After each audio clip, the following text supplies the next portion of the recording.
This covers a range of practical cooperation in fields like trade, investment, energy, commodities, etc., as well as sensitive domains like defense, space, and nuclear. My objective in coming here today is to sit down with my Russian counterparts, Minister Lavrov and Deputy PM Manturov, and assess how we are doing. There are clearly challenges that we need to address, as well as prospects that we are exploring. For this stock-taking exercise, I am accompanied by senior officials from the Indian Ministries of Agriculture and Farmers' Welfare, Petroleum and Natural Gas, Ports, Shipping and Waterways, Finance, Chemicals and Fertilizers, as well as Commerce and Industry. In the last few years, we, India and Russia, we have grappled with how to expand our bilateral trade and introduce more factors of long-term stability and growth. Some of these discussions are now yielding results, accelerated by the stresses the global economy is currently experiencing, including as a result of the Ukraine conflict. Minister Lavrov and I have noted the significant growth in our bilateral trade this year and focused on how to make it more sustainable. We are naturally concerned at the trade imbalance and have raised with the Russian side how to address impediments that stand in the way of greater Indian exports. We reviewed the progress of our space and nuclear programs.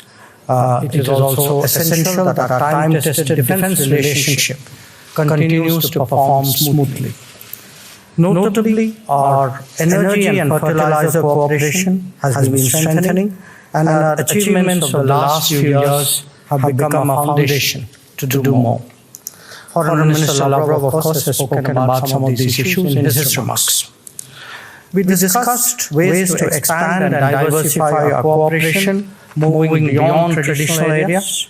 Promotion of inter-regional cooperation has been a key priority for us, particularly with the Russian Far East. We also discussed enhancing connectivity, including through the International North-South Transport Corridor, as well as the Chennai-Vladivostok Eastern Maritime Corridor.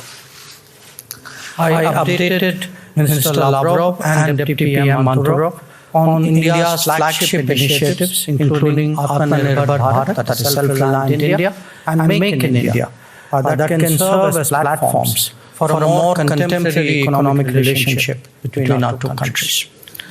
Now, it is natural that as foreign ministers, we exchange views on the international situation from our particular perspectives and vantage points. Obviously, the Ukraine conflict was a dominant feature, although we will continue to have discussions on it. Let me take this opportunity to lay out the Indian position on this matter. As Prime Minister Modi conveyed to President Putin in Samarkand in September, this is not an era of war. The global economy is simply too interdependent for a significant conflict anywhere not to have major consequences elsewhere. We are seeing growing concerns on energy and food security emanate from the conflict that are coming on top of severe stresses created by 2 years of COVID. The global south, especially, is feeling this pain very acutely. India, therefore, strongly advocates a return to dialogue and diplomacy. We are clearly on the side of peace, respect for international law, and support for the UN Charter. Insofar as specific initiatives pertaining to issues like food grains and fertilizer shipments are concerned, or any other problem for that matter, India will be as helpful as we can be. Indeed, I would say that for any initiative that de-risks the global economy and stabilizes the global order, at this stage, India will be supportive. From our side, I also shared with Mr. Lavrov the Indian reading of recent trends in the subcontinent. You're all aware that countries have experienced serious economic difficulties. There are other factors of instability as well. Terrorism, including its cross-border manifestation, remains a major concern. Where the Indo-Pacific is concerned, both our nations have stakes in its progress and prosperity. We, as partners, highly value the centrality of ASEAN to the larger regional architecture.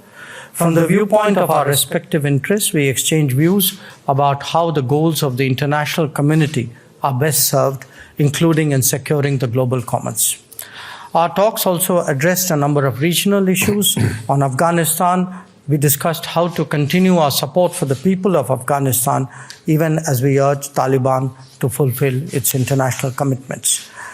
We are both members of various formats where the Afghan-related issues come up for review, and we will continue to be in close touch. I hope to discuss, of course, in the coming session, the prospects of the Iranian JCPOA, because India believes that the way forward must be found in the interests of global peace, security, and non-proliferation. I also expect a wider exchange of assessments on the current situation in the Middle East, what we call West Asia, including matters pertaining to Syria and Palestine.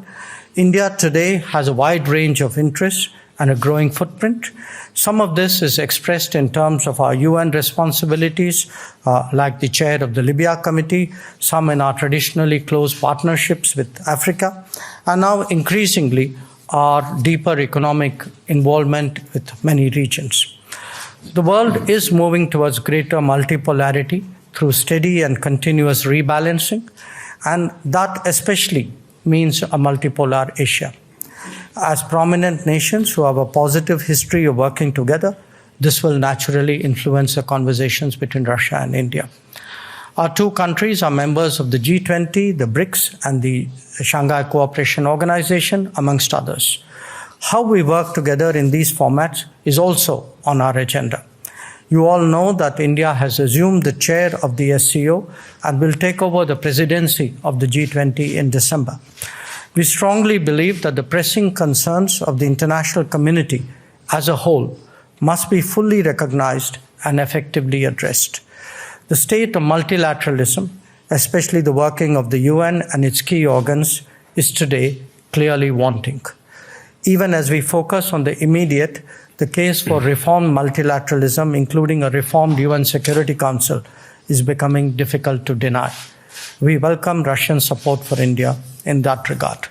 In conclusion, let me say that we have had a morning of very open and productive exchanges.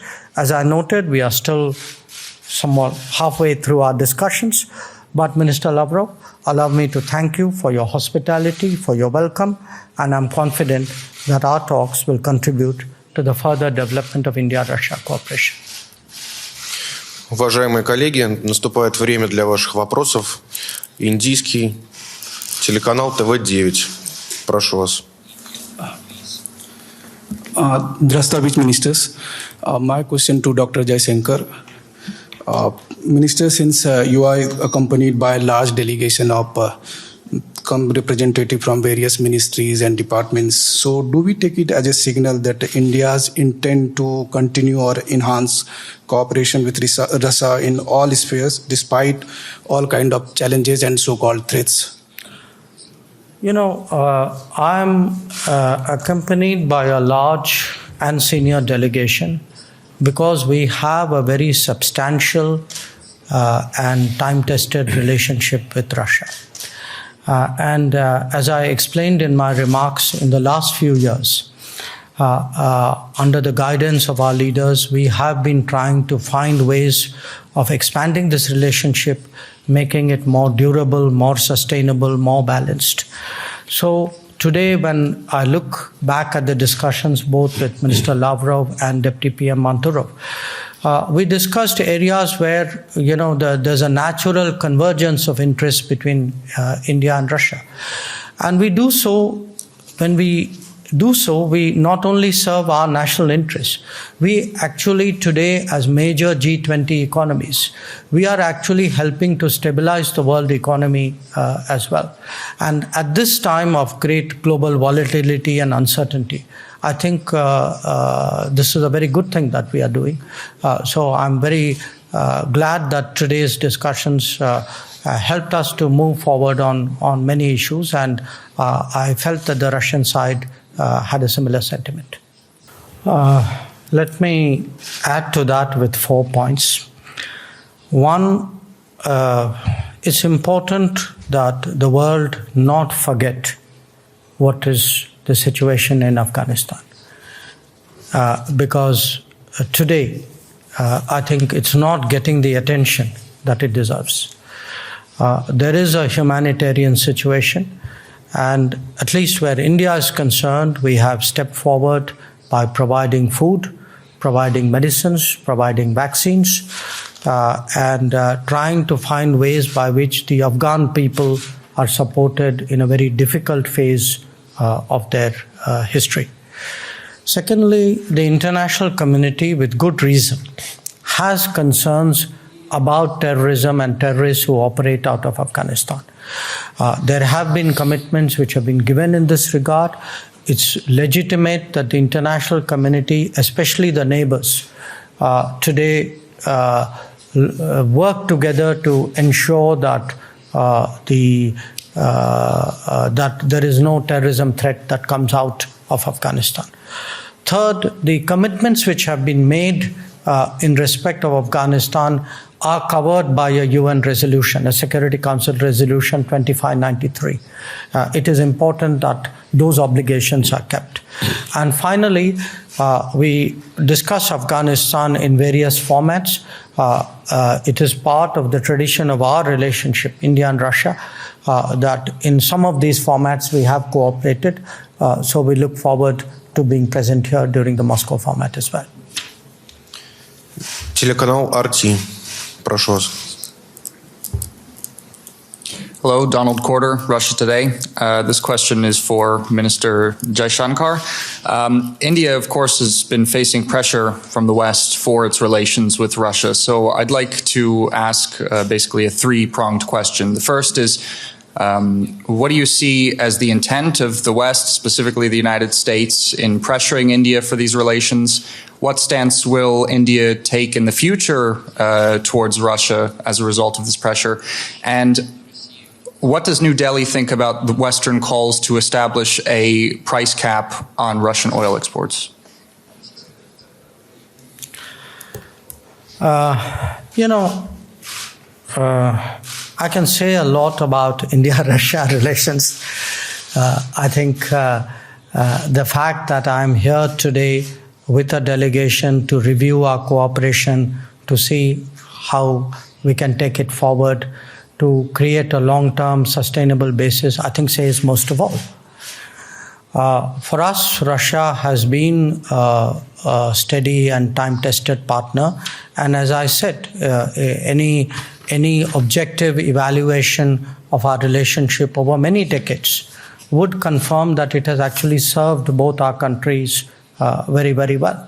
So if it has served my country very, very well for many decades, I think you can see the obvious interest and commitment I would have in keeping that relationship strong and steady. As regards, the oil supply issue, first of all, there is a stress on the energy markets. Okay, this is a stress which has been created by a combination of factors. But as today the world's third largest consumer of oil and gas, a consumer where the levels of income are not very high, it is our fundamental obligation to ensure that the Indian consumer has the best possible access on the most advantageous terms to international markets. And in that respect, quite honestly, we have seen that the India-Russia relationship has worked to advantage. So if it works to my advantage, I would like to keep that going.